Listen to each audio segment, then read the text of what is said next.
వీళ్ళందరూ ఎవరంట? ఏమని స్తుతిస్తున్నారు?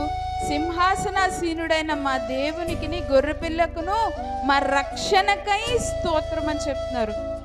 ఈ లోకంలో డబ్బున్న, గోల్డ్ ఉన్న, ఆస్తున్న, వజ్రాలున్న, ఐశ్వర్యం ఉన్న అవేమి విలువైనవి కాదు, కానీ ఒకటి విలువైందటండి. అదేంటంటే రక్షణ అంట. మా రక్షణకై స్తోత్రమని మహాశబ్దంతో ఎలుగెత్తి చెప్తున్నారంట ఆ సమూహం అంతా. ఏది గొప్పదండి ఇహలోకంలో? రక్షణ గొప్పదంట.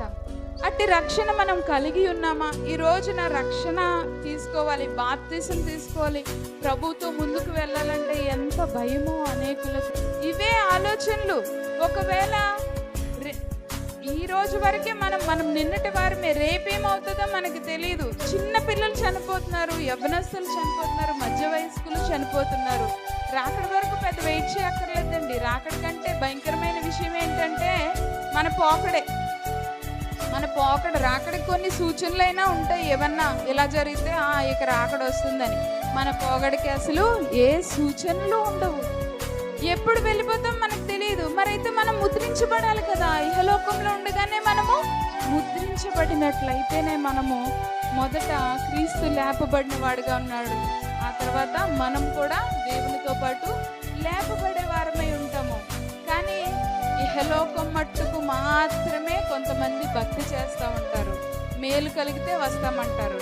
చిన్న కీడు ఏదైనా, చిన్న శ్రమ ఏదైనా సంభవిస్తే దేవుడు మాకు ఏం చేశాడు అంటారు. రక్షణ ఎంత గొప్పదండి! నీ ఆత్మ గొప్పదా? నీ ఆత్మ పరలోకంలోకి వెళ్ళడం గొప్పదా, లేకపోతే ఇహలోకంలో అందంగా జీవించడం గొప్పదా? వీటన్నిటిని ఆలోచించరు. నా భర్తకు భయపడి, మా ఇంట్లో వాళ్ళకి భయపడి నేను ఇంకా రక్షణ తీసుకోవట్లేదండి. భయపడితేనే ఉంటే దేవుడు ఏం చెప్పాడు? ఆత్మను, శరీరాన్ని చంపలేని వాళ్ళకి భయపడద్దు, కానీ కేవలం శరీరాన్ని మాత్రమే చంపే వాళ్ళకి భయపడద్దు. అసలు దేవునికి మాత్రమే అధికారం ఉంది కాబట్టి దేవునికి మాత్రమే మనము భయపడమని చెప్పాడు. అలా దేవునికే భయపడిన వాళ్ళు ఈ రక్షణ భాగ్యాన్ని పొందుకుంటారు. ఇహలోకం మట్టుకు మాత్రమే అనుకుంటారు. ఇహలోకం మట్టుకు మాత్రమే కాదండి మన జీవితాలు. మరి 1 కొరింథీ 15వ అధ్యాయము 35వ వచనం చూద్దాం ఒకసారి. 1 కొరింథీ 15వ అధ్యాయము 35వ వచనంలో అపోస్తలుడైన పౌలు చెప్తున్నాడు. చదవండి. అయితే మృతులు ఎలాగూ లేతురు, వారు ఎట్టి శరీరంతో ఉత్తరని ఒకడు అడుగును. ఓ అవివేకి, మళ్ళీ చదవండి.